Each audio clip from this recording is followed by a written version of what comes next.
કેમ છો બધા? આજે છે ડે 109. તો જો આપણે છે ને ક્યાંક જવાનું હતું. ક્યાં ખબર છે? ભૂતિયા બંગલામાં. ત્યાં જો તૂટેલ ફૂટેલ દિવાલ ને પછી ભૂતિયું ઝાડવું ને એવું બધું હતું ત્યાં. પણ ગોઠણ સુધીના છે ને પાંદડા હતા ત્યાં. ખબર નહીં કેમ. ત્યાં અંદર ભાઈ ગમે એ હોઈ શકે, સાપ બાપ. અને પછી આપણી ભેગી ગાડી એવી હતી ને, એ તો બીને વહી ગઈ. એ કે જલ્દી જો, કેટલી જલ્દી જતી હતી. કે ભાઈ એ તો ફૂલ બી ગઈ હતી, એને બીવડાવી દીધી મેં એટલે. પછી આપણે એને ભેગા બેસીને નીકળી ગયા. પછી અમને બે લોકોને છે ને ભૂખ લાગી ગઈ, મને ને ગાડીને. તો પછી અમે લોકો જો ઢોસા ખાવા આવી ગયા. પછી ઢોસા તો ખાધા અમે, પણ ત્યાં જો આપણે એક પ્રિન્સભાઈ મળી ગયા. આ તો તમે જોઈ જ લઈશ, જ્યાં ખાવાનું હોય ને પ્રિન્સભાઈ તો હોય જ હારા. અને પછી આપણે જો એક વસ્તુ લેવાની ત્યાં લોકો પાસેથી.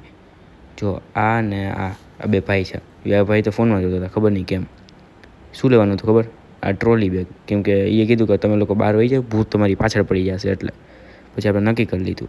ત્યાં જો આપણે આયરન મેન દેખાઈ ગયું કે ક્યાંય જવાની જરૂર નથી, કે બીતા નહીં કોઈ નથી, હું કે બચાવી લઈશ. તો ચાલો આપણે મળી કાલે. અને ચેનલને સબસ્ક્રાઈબ અને શેર કરવાનું ભૂલતા નહીં.